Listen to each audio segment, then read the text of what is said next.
지난주와 이번 주 굉장히 추웠습니다.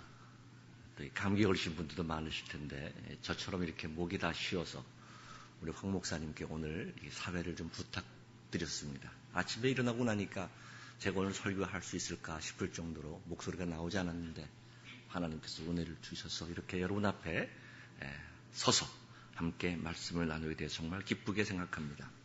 얼마나 추웠는지 미국이 한국의 우리 조국 대한민국의 신문들이 미국의 추위에 대해서 기사를 많이 썼습니다. 한국의 중앙일보의 신문 기사 타이틀을 보니까 미국을 강타한 100년 만에 한파. 얼마나 추웠으면 100년 만에 한파라고 말을 했겠습니까? 우리 페이트빌 씨도 제가 여기 10년이 됐는데 지난 10년 동안 제일 추웠던 날인 것 같습니다. 플로리다 주의 수도인 탈라라시라는 곳에서는 30년 만에 처음 눈이 내렸고요. 우리가 살고 있는 노스캐롤라이나의 랄리 더람 지역에서는 영하 10도까지 셀시어스 영하 10도까지 내려갔는데요. 랄리 더람 지역의 역대 기온으로서는 1887년 이후로 130년 만에 가장 추운 날씨라고 합니다. 우리가 살고 있는 이 페이트빌의 지난주 수요일 날에도 12도 페르나이트, 그 다음에 영하 11도 셀시어스까지 데려갈 정도로 매우 추웠습니다. 이번 주는 좀 나아질 겁니다. 여러분들 건강하시고, 제가 대표로 지금 감기가 걸리고 있으니까 여러분들은 감기 걸리지 마시고 아주 다 건강하실 수 있기를 바랍니다. 오늘은 어제의 연장선상에 있으며 내일로 이어지는 디딤돌입니다. 지금까지 우리의 삶을 인도해 주시고 또 위로도 해 주시고 인생의 구비구비마다 함께 하셨던 하나님의 남다른 은혜가 우리와 함께 하고 있다는 확신을 가지고 2018년 한 해를 복된 한 해로 만들어 가시는 여러분 되시기를 주의 이름으로 축원합니다. 하나님의 말씀을 나누기 전에 먼저 여러분들에게 온 편지를 2장 소개하고자 합니다. 제일 첫 번째 편지는 한국에 계시는 이수일 집사님, 이민아 집사님의 편지입니다. 여러분들에게 읽어드리도록 하겠습니다. 사랑하는 베들교회 성도님들과 박덕원 목사님께 이렇게 서면으로 남아 인사를 드리게 되어 너무 기쁘고 하나님께 감사를 드립니다. 베들교회 성도님들과 함께 하나님께 찬양 드리며 예배 드렸던 시간들을 저희 가족은 항상 그리워하며 또한 받은 은혜를 잊지 않고 감사함으로 이곳 한국에서 잘 지내고 있습니다. 또 저희 가족을 위해 많은 기도와 관심을 쏟아주시는 것도 잘 알고 있기에 때로는 과분한 사랑에 감사하기보다 도리어 죄송한 마음이 들 때가 더 많이 있었습니다. 이 시간을 통해 베들교회 모든 성도님들께 다시 한번 감사의 말씀을 전합니다. 얼마 전 박 목사님으로부터 오랫동안 준비하고 계획하고 기도했던 교회 건축에 관한 소식을 들었습니다. 하나님께서 베들교회에 부어주신 사랑에 저희도 많은 은혜를 받았습니다. 하나님의 말씀인 성경만을 믿고 따르며 복음을 위해 항상 힘쓰는 베들교회 성도님들께 하나님의 특별한 은혜와 인도하심이 있기를 믿고 기도합니다. 멀리 한국에 있지만 저희 가족도 귀한 건축을 위해 기도하겠습니다. 다시 한번 감사드리오며 2017년 12월 한국에서 이수일, 이민아, 이예인, 이예담 지음 이렇게 예쁘게 편지를 써서 우리 교회 앞으로 보내왔습니다. 여러분이 잘 아시는 대로 우리 이수일 집사님께서는 지금 비자 문제로 미국에 들어오지 못하고 있습니다. 현재 평택에 있는 BMW 딜러에서 정비 파트 제너럴 매니저로 일하고 있습니다. 또 이수일 집사님, 이민아 집사님께서 교회 건축을 위해 기도하시면서 교회 앞에 또 건축 헌금도 이렇게 캐시로 보내왔습니다. 얼마나 감사한지요. 두 번째 편지를 함께 나누도록 하겠습니다. 두 번째 편지는 독일에서 김성수 집사님께서 보내주셨습니다. 박덕은 목사님과 사모님께 안녕하세요. 늦었지만 독일에서 인사를 드립니다. 목사님 가족들과 베들교회 성도님들이 많이 그립습니다. 저희 가족은 건강히 잘 지내고 있습니다. 명진이도 이곳에서 잘 적응하고 있고 저희들도 처음에는 힘들었지만 이제는 어느 정도 자리를 잡은 느낌입니다. 날씨가 추워지고 또 눈도 종종 내리니 이번 겨울에는 크리스마스 분위기를 만끽할 것 같습니다. 목사님, 가정이 웃음과 즐거움으로 가득 차고 올 성탄과 연말도 축복된 시간을 가지시기를 소망합니다. 새해에는 더욱 건강하시기를 기도하겠습니다. 새해 복 많이 받으세요. 메리 크리스마스 앤 해피 뉴 이어. 김성수 드림. 그다음에 추신 이렇게 적어 있습니다. 참고로 저희 집 주소와 메일링 어드레스를 알려드립니다. 나중에 꼭 놀러 오세요. 이렇게 써 있습니다. 여러분, 독일로 꼭 놀러 가세요. 이 김성수 집사님은 립서비스 하는 분이 아닙니다. 참 신실하시고 의로운 분입니다. 참 보기 드물게 귀한 믿음의 분입니다. 이분이 놀러 오라고 하면 진짜 오라고 하는 거예요. 그러니까 저뿐만 아니라 우리 베델교회 성도들에게 이렇게 카드를 보낸 거니까 여러분들을 정말 주소가 필요한 분들 저한테 오셔가지고 어디 다른 나라에 가시더라도 독일에 들려서 우리 김성수 집사님 좀 이렇게 만나보고 오시기를 바랍니다. 그다음에 이 봉투를 보내왔습니다. 목사님, 저희가 약정했던 교회 건축을 위한 헌금입니다. 저희를 대신해서 교회에 헌금해 주시면 고맙겠습니다. 얼마나 감사한지, 얼마나 귀한지. 떠나시기 전에 약정하신 건축 헌금이 적은 금액이 아닌데도 독일에 계시니까 한꺼번에 나눠내기 힘드니까 일시불로 보내주셨습니다. 저는 이렇게 이수일 집사님, 이민아 집사님, 또 우리 김성수 집사님, 최인선 집사님 이런 분들을 기억하면서 참 나는 복받은 사람이다. 이렇게 귀한 분들하고 함께 신앙생활했다는 것이 저뿐만 아니라 우리 베델교회의 큰 축복이었다고 생각합니다. 이수일 집사님께서도 다시 돌아오실 수 있도록 계속 기도하고 있습니다. 김성수 집사님께서도 떠나시기 전에 제 손을 꼭 잡으면서 목사님, 베델교회로 꼭 다시 오고 싶습니다. 목사님과 함께 주님의 교회를 섬기고 싶습니다. 꼭 기도해 주세요. 부탁하셨습니다. 우리가 함께 기도합시다. 이 두 가정이 다시 돌아와서 함께 주님을 섬길 수 있다고 한다면 우리 성도들에게도 큰 기쁨이 되고 무엇보다도 우리 교회가 큰 힘을 얻을 수 있으리라 믿습니다. 오늘 말씀의 제목은 모든 일에 여호와를 찬양하라입니다. 이것은 2018년 저희 교회의 표어입니다. 제가 먼저 외치면 여러분들 함께 따라해 주시면 고맙겠습니다. 모든 일에 여호와를 찬양하라. 한 번 더 해볼까요? 모든 일에 여호와를 찬양하라. 아멘? 네, 아멘입니다. 우리가 매사에 하나님을 찬양하는 삶을 살아가기를 소망합니다. 찬양은 우리가 기쁘면 나오는 것입니다. 즐거움은 우리의 입술이 열려 노래가 나오는 것입니다. 그러나 성경이 우리에게 말씀하고 있는 찬양의 귀한 점은 어디에 있느냐? 우리가 기쁠 때 즐거울 때만 찬양하는 것이 아니라 때로는 슬플 때에도, 때로는 괴로울 때에도, 때로는 두려울 때에도 어떠한 상황에 있든지 언제 어디서든지 모든 일에 하나님께 드리는 우리의 신앙 고백이 바로 찬양이 됩니다. 첫 번째로 저와 여러분들이 왜 찬양을 해야 할까요? 아주 근본적인 문제입니다. 에베소서 1장 3절부터 6절을 보면 우리가 하나님을 찬양해야 될 이유는 하나님께서 우리로 하여금 하나님을 찬양케 하시려고 모든 신령한 복을 주셨기 때문입니다. 우리가 하나님을 찬송하겠다고 결단하기 전에 하나님께서 우리에게 신령한 복을 주셔서 하나님을 찬양할 수 있는 하나님의 자녀로 만들었다고 선포하고 있습니다. 에베소 1장 4절부터 5절까지를 보면 하나님께서는 좀 풀어서 설명한다고 하면 우리로 하여금 하나님을 찬송할 수 있도록 우주 만물이 창조되기 전에 먼저 우리를 선택해서 너는 나를 찬양할 찬양대원이다 이렇게 선택하셨다고 하는 것입니다. 이 말씀은 하나님께서 온 우주 만물을 창조하시기 전에 우리가 물리적으로 존재했다는 것이 아니라 하나님의 계획 속에 우리가 있었다는 것입니다. 예를 들어볼까요? 교회 사이가 좋은 두 집사님이 계십니다.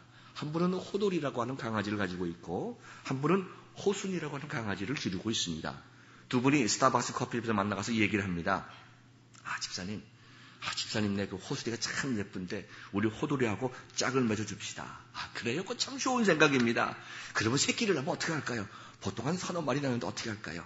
황 목사님 집에 아이들이 둘이 있으니까 황 목사님 집에 제일 먼저 한 마리 드립시다. 그래요? 좋은 생각입니다. 그리고 한 5마리 나오면 우리 김집사리 집에 하나 드리고 또 우리 구역에 이집사님 댁에 하나 드리고 우리도 한 마리씩 가지고 이렇게 강아지를 기릅시다. 그래요. 빨리 새끼 낳았으면 좋겠네요. 자, 지금 두 강아지 호돌이와 호순이는 본 적도 없습니다. 근데 벌써 짝이 지어져가지고 새끼도 낳고 어디 가서 살아야 될 때도 다 정해졌어요. 5마리의 강아지 새끼들이 어디 있습니까? 주인의 계획 속에 있다. 계획 속에. 아직 피지컬하게 물리적으로 존재하지 않지만 주인의 계획 속에 있다는 것입니다. 마찬가지로 하나님께서 우주 만물을 창조하시기 전에 하나님의 계획 속에 저와 여러분들이 존재했다는 것입니다. 그래서 하나님께서 온 우주 만물을 창조하기 전에 저와 여러분들을 하나님의 섭리 속에 계획하시고 그 계획을 이루시기 위하여 예수 그리스도 안에서 우리를 택하여 주시고 놀라운 하나님의 사랑과 예수 그리스도의 속죄의 은혜로 우리를 거룩하게 하신 후에 예수 그리스도 안에서 값없이 거저 주신 은혜의 영광을 찬양할 수 있도록 우리를 하나님의 자녀로 만드셨다는 것입니다. What a wonderful plan! 얼마나 아름다운 계획입니까? 우리가 찬송가를 보면 찬송가 303장이 있는데요. 그 찬송을 이렇게 부르게 가사 이렇게 되어 있습니다. 날 위하여 십자가에 중한 고통 받으사 대신 죽은 주 예수의 사랑하신 은혜여 보배로운 피를 흘려 영영 죽을 죄에서 구속함을 받은 우리. 그 다음에 뭐래요?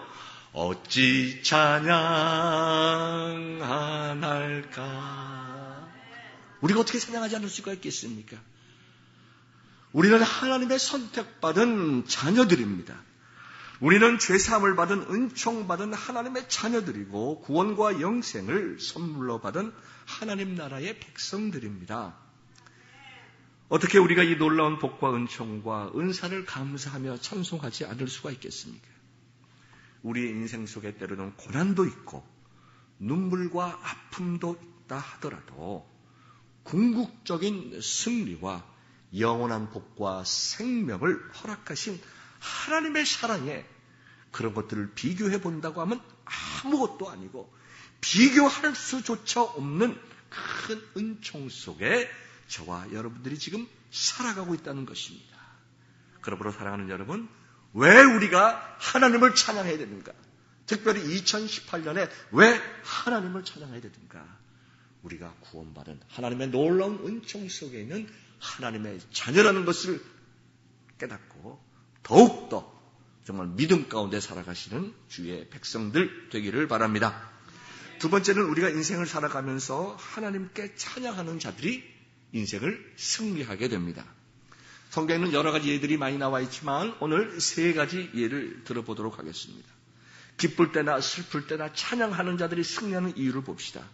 모세의 찬양이 나와 있습니다. 출애굽기 15장을 보면 이스라엘 백성들이 출애굽을 해서 지금 광야로 나아가고 있습니다. 그런데 하나님께서 그들을 홍해바다 앞으로 인도하셨습니다. 앞에는 홍해바다가 출렁이고 있고 뒤에서는 바로의 군사들이 지금 추격해 오고 있습니다. 이때에 하나님께서는 홍해바다를 갈라지게 하시고 그 바다를 마른 땅처럼 건너가게 하셨습니다. 이 놀라운 은혜를 베푸셔서 하나님의 백성들을 구원해 주셨을 때에 모세가 그 기쁨과 감격을 이렇게 찬송했습니다. 출애굽기 15장 2절에 있는 말씀인데요.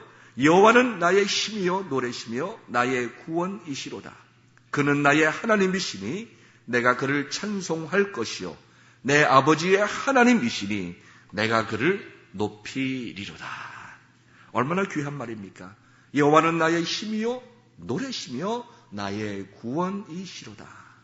그는 나의 하나님이시니 내가 그를 찬송할 것이요 내 아버지의 하나님이시니 내가 그를 높이리이다. 우리에게 베풀어 주신 놀라운 은혜와 복을 인하여 입술을 열어 하나님을 찬양했습니다. 두 번째는 죽음 앞에 있는 백성들이 하나님의 도우심을 받고 찬양하는 내용이 있습니다.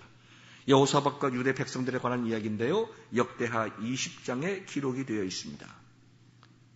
여호사밧이 유다의 왕으로 되어 있었을 때에 주위에 있던 아람이 많은 백성들을 모아서 군사들을 모아서 이제 유다를 공격하기 시작을 했습니다.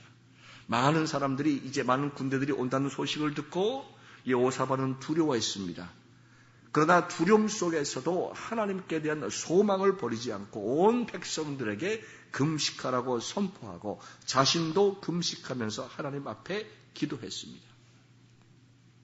역대하 20장 12절을 보니까 우리에게는 이 큰 적군의 무리를 대적할 능력이 없습니다. 어떻게 할 줄도 모르겠습니다. 그러니 우리는 이제 주님만 바라봅니다. 역대하 20장 13절을 보니까 유대 모든 사람들이 그들의 아내와 자녀와 어린이와 더불어 여호와 앞에 섰더라라고 하였습니다. 무슨 말입니까? 온 백성이 왕으로부터 시작해서 어린 아이들에 이르기까지 모든 백성들이 정말 죽기 살기로 하나님 아버지 앞에 엎드려 매달려 기도했다는 것입니다. 그랬을 때에 하나님께서는 레위 사람 야하시엘을 여호사밧에게 보내어 하나님의 뜻을 선포하셨습니다. 15절과 17절에 있는 말씀인데요. 너희는 이 큰 무리로 말미암아 두려워하거나 놀라지 말라. 이 전쟁은 너희에게 속한 것이 아니요 하나님께 속한 것이니라. 유다와 예루살렘아 너희는 두려워하지 말며 놀라지 말고 내일 그들을 맞서 나가라. 여호와가 너희와 함께 하리라 하셨느니라. 놀라운 메시지를 선포해 주셨습니다. 그러면서 예루살렘 주민들아 내 말을 들을지어다. 너희는 너희 하나님 여호와를 신뢰하라. 그리하면 견고히 서리라. 그들 선지자들을 신뢰하라. 그리하면 형통하리라. 이렇게 말하면서 찬양대를 조직해서 군대보다 앞서가며 하나님을 찬양하며 진군을 했습니다. 그랬더니 하나님께서 적군들끼리 싸우게 하심으로 유다는 싸우지도 않고 크게 승리하게 되었습니다. 많은 전리품도 얻게 하셨습니다. 누가 하셨습니까? 살아계신 하나님께서 믿음으로 찬송하며 나아가는 그의 백성들을 구원해 주셨다는 것입니다. 하나님께서 찬송하는 자들의 믿음으로 신앙을 고백하며 하나님을 찬양하는 자들의 문제를 해결해 주셨다는 것입니다.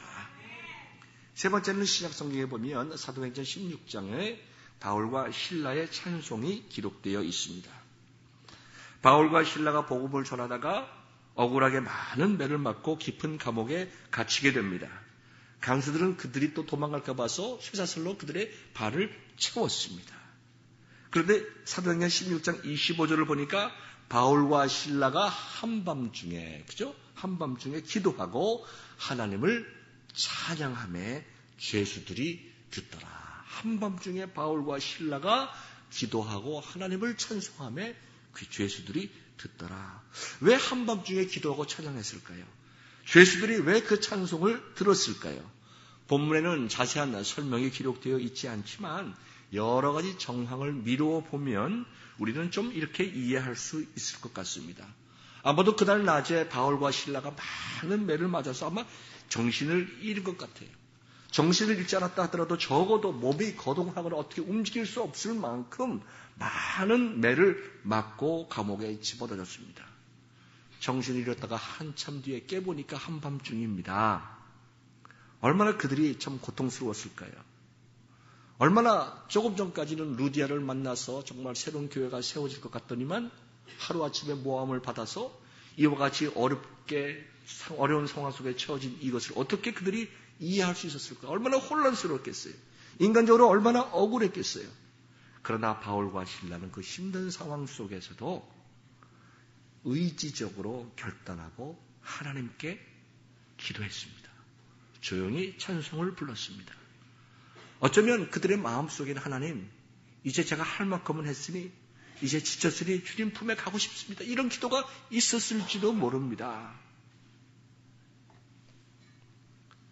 그들의 기도와 찬양이 깊은 밤 모두들 잠자는 그 시간이었지만 그 기도와 찬송이 울려 퍼질 때에 그것을 듣는 제수들의 마음속에 감동이 되었습니다.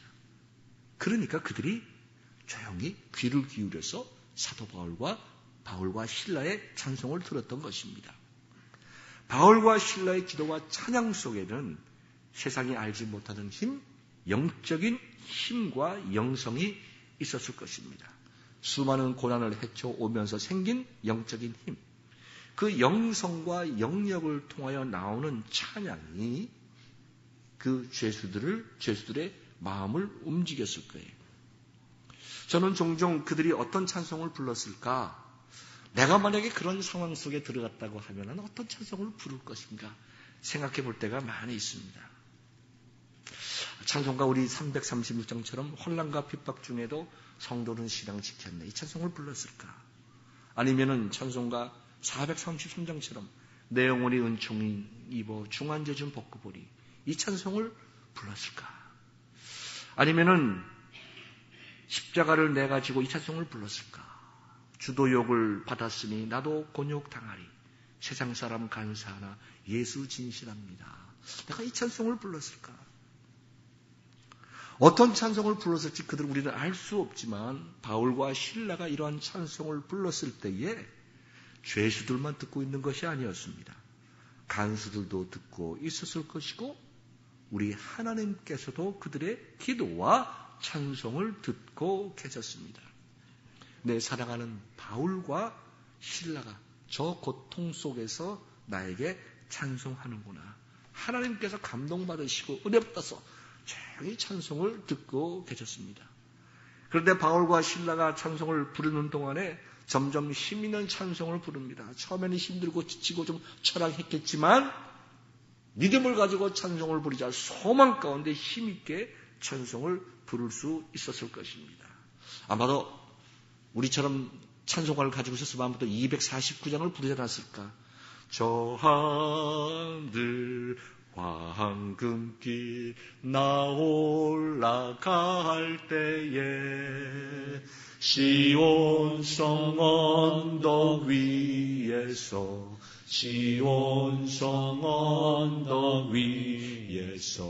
수많은 천사들 날 인도하리라. 하나님께서 나를 맞아주실, 수많은 천사들이 나를 맞아주실 것을 생각하면서 아마 찬송을 불렀을지도 모르겠어요. 저 밝고도 묘한 시온성 향하여 가세 내 주의 찬란한 성에 찬송하며 올라가세. 그렇게 어려운 가운데서라도 찬송을 부르니까 하나님께서 너무 마음이 좋으셨어요. 그래서 하나님께서 발로 박자를 그래 쿵짝쿵짝쿵짝 하고 찬송을 듣다가 그 쿵쿵쿵쿵 하는 것이 지구까지 와가지고 지진이 나가지고 옥문이 열렸다는 것 아닙니까? 어느 미국 목사님이 그렇게 설교했어요. 실제로 사도행전 16장 25절 보니까 갑자기 큰 지진이 나서 옥토가 움직이고 문이 곧 다 열리며 모든 사람이 메인 것이 다 벗겨진지라 이렇게 기록이 되어 있습니다. 여러분, 우리가 예수님 믿으면서 2018년에 우리 한번 이런 은혜 한번 받아봅시다. 예? 우리가 신앙생활을 하면서 이와 같은 정말 놀라운 신앙의 간증거리를 우리 2018년에 한번 만들어 보았으면 좋겠습니다. 기쁠 때거든 슬플 때이건 아니면 눈물 나는 때이건 하나님의 사람들은 기도해야 살고 하나님의 사람들은 찬송해야 문제가 해결됩니다. 문제가 어렵고 힘들다고 낙망하고 주저앉지 말고 믿음을 가지고 기도하면서 믿음으로 찬양하면 하나님께서 저와 여러분을 살려주심을 믿으시고 그러한 간증을 만들어 나가는 2018년 한 해 되시기를 주의 이름으로 축원합니다. 세 번째로 우리는 지나간 날에 베푸신 하나님의 은혜를 생각하며 오늘을 찬송하고 내일을 찬송해야 됩니다. 오늘의 본문 시편 146편 1절 2절 또 계속 이어서 3절 4절 5절도 같은 말씀을 하고 있습니다. 할렐루야 내 영혼아 여호와를 찬양하라. 나의 생전에 여호와를 찬양하며 나의 평생에 내 하나님을 찬송하리로다. 방백들을 의지하지 말고 도림이 없는 인생도 의지하지 말지니 그의 호흡이 끊어지면 흙으로 돌아가서 그날에 그의 생각이 소멸하리로다.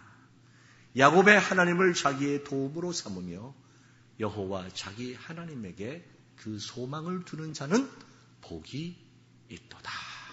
얼마나 귀한 말씀입니까? 다윗은 시편 150편 중에 거의 절반인 시편 74편을 기록을 하였습니다.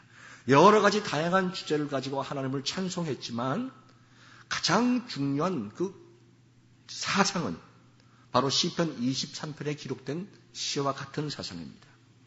내가 비록 음침한 골짜기로 다니고 있고 내가 언제 어떤 고통과 죽음 가운데 빠질지 모르지만 나는 두려워하지 않을 것이다. 왜냐하면 하나님께서 나와 함께 하시기 때문이다. 하나님께서 나를 지키시고 보호해 주시고 인도하여 주시고 위로하실 것이며 나를 승리케 하실 것이니 그 좋은 하나님을 인하여 내가 찬양하리라. 이것이 74편 다윗이 기록한 74편의 시를 관통하고 있는 핵심 사상입니다. 내가 지금은 어렵고 힘들지만 지나간 날 나를 구원해 주신 그 하나님의 은혜가 나에게 반드시 있다. 그 하나님이 나를 구원하여 주실 것이다. 나는 나를 구원해 주실 하나님을 찬양하리라. 이게 다윗의 사상입니다.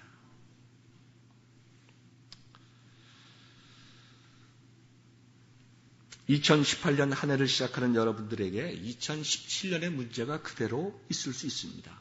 아픔과 눈물은 변하지 않고 그대로 있을 수 있습니다.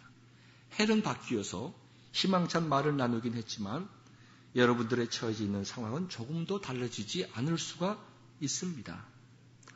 그러나 모든 만물을 창조하시기 전에 우리를 구원하시기로 작정하신 하나님께서 오늘의 우리를 아시고 미래의 우리를 구원해 주시기를 기뻐하신다는 것을 믿음의 눈으로 바라봐야 됩니다.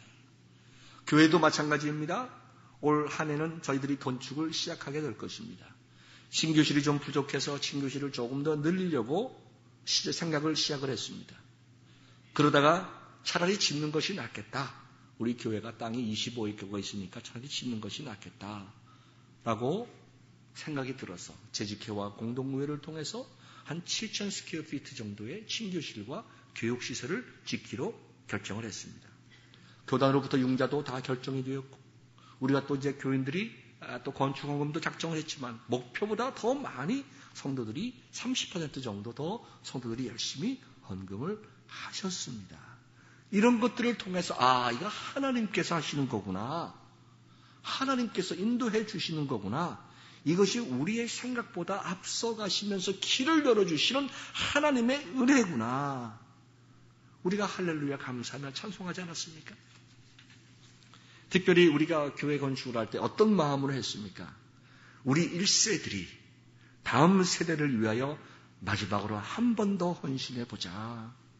1세들이 우리 2세들과 넥스트 제너레이션을 위해서 한 번 헌신하자.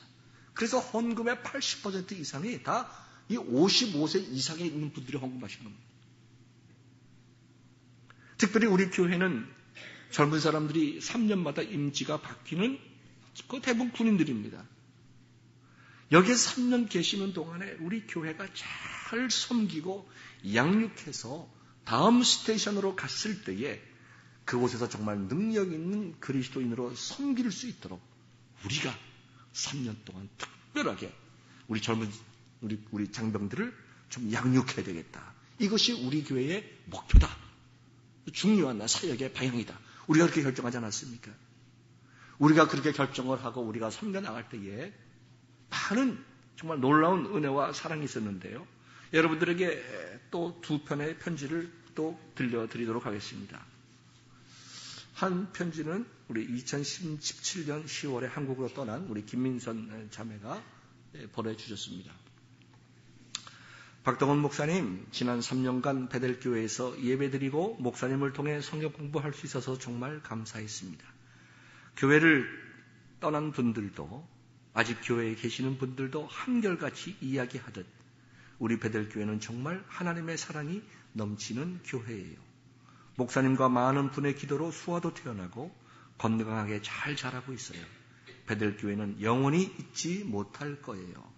지난 3년간 저에게 좋은 추억들 많이 만들어주셔서 고맙습니다. 나중에 한국 오실 일이 있으면 꼭 연락 주세요. 뵙고 싶어요. 2017년 10월 김민선 드림. 얼마나 감사한 편지입니까? 우리가 이분들을 섬겼더니 이분들의 마음속에 기쁨과 감사함을 가지고 다음 스탠션을 갔습니다. 또 한 편지가 있습니다. 그 다음 편지는 이제 2017년 8월 30일에 떠난 이선재 성도님 가졌는데요. 읽어드리겠습니다. 무료하고 힘들었던 시간 중에 베델교회를 나오게 되면서 깜깜하고 어두웠던 신앙이 조금씩 빛을 찾아가고 삶의 활력소가 생겨났어요. 목사님과 함께했던 성경 공부가 진심으로 좋았고 감사합니다. 기회가 된다면 다시 한번 목사님의 성경 공부를 듣고 싶습니다. 그리고 부모님이 오셨을 때에도 너무나 따뜻하고 친근하게 대해주셔서 저도 저희 부모님도 목사님 사모님께 너무 감사한 마음이에요.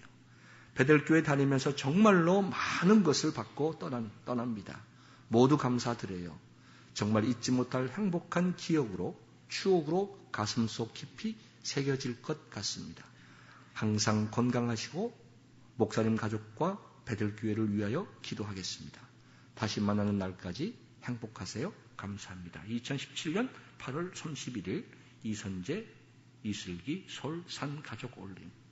이것이 저한테 보내니까 목사님이라고 쓴 것이 누구한테 보낼 겁니까?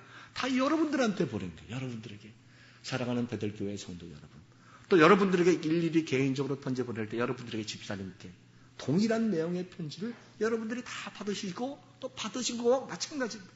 저에게 대표로 보낸 겁니다. 여러분 생각 좀 해봅시다.